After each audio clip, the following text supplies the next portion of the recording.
Welcome to our channel. 4 రోజులు ఓపిక పడితే చాలు ఈ రాశుల వారి ఇంట కనకవర్షం కురవబోతుంది. జ్యోతిష శాస్త్ర ప్రకారం శని మీనరాశిలో వక్రగమనంలోకి ప్రయాణిస్తబోతూ ఉన్నాడు. అంతేకాకుండా దీనివల్ల శని యొక్క ఆశీస్సులు ఈ రాశుల వారిపై ఉండటం వల్ల ఏ పని చేసినా కలిసి రావడమే కాకుండా ఆర్థికంగా ఆరోగ్యంగా అన్ని విధాలుగా కూడా కలిసి రాబోతుంది. ఆ రాశులు ఏంటి ఇప్పుడు మనం తెలుసుకునే ప్రయత్నం చేద్దాం. వృషభ రాశి వారు. శని యొక్క వక్రగమనం వల్ల ఈ రాశి వారికి చాలా అద్భుతంగా ఉంటుంది. ఈ రాశి వారి కష్టాన్ని తగిన ప్రతిఫలాన్ని చూస్తారు.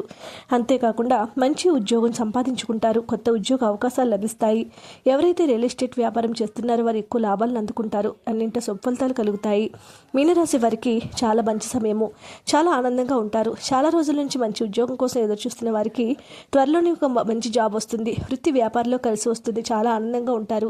వ్యక్తిగత జీవితం చాలా అద్భుతంగా ఉంటుంది. వృశ్చిక రాశి వారికి అన్ని విధాలా కలిసి వస్తుంది. కనకవర్షం కురవటం ఖాయం.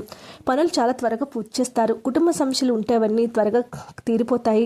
జీవితం చాలా ప్రశాంతంగా ఆనందంగా కొనసాగుతుంది. అన్నిట్లోనే కలిసి వస్తుంది. మకర రాశి వారికి శనిదేవుడి యొక్క ఆశీస్సులు ఉంటాయి. అంతేకాకుండా ఆర్థికంగా ఆరోగ్యపరంగా అన్ని విధాలుగా కలిసి వస్తుంది. ఆదాయం పెరుగుతుంది. పట్టిందల్లా బంగారమే అవుతుంది. ముట్టింది ముత్యమే అవుతుంది. ఒత్తిడి తగ్గిపోతుంది. విదేశీ ప్రయాణం చేయవలసి వస్తుంది. జీవితంలో ముందుకు వెళ్తారు. ఈ రాశుల వారికి శని యొక్క వక్రగమనము అద్భుతమైనటువంటి మార్పులను అవకాశాలను ఇస్తుంది. మకర రాశి వారికి, వృశ్చిక రాశి వారికి, మీనరాశి వారికి, వృషభ రాశి వారికి, ఈ 3 రాశుల వారికి కూడా శని యొక్క వక్రగమనము ఈ రాశుల వారి జీవితాన్ని మార్చబోతుందని జ్యోతిష పండితులు తెలియజేస్తూ ఉన్నారు. వీడియోని లైక్ చేయండి. మరిన్ని వీడియోస్ కోసం మా ఛానల్ సబ్స్క్రైబ్ చేసుకోండి.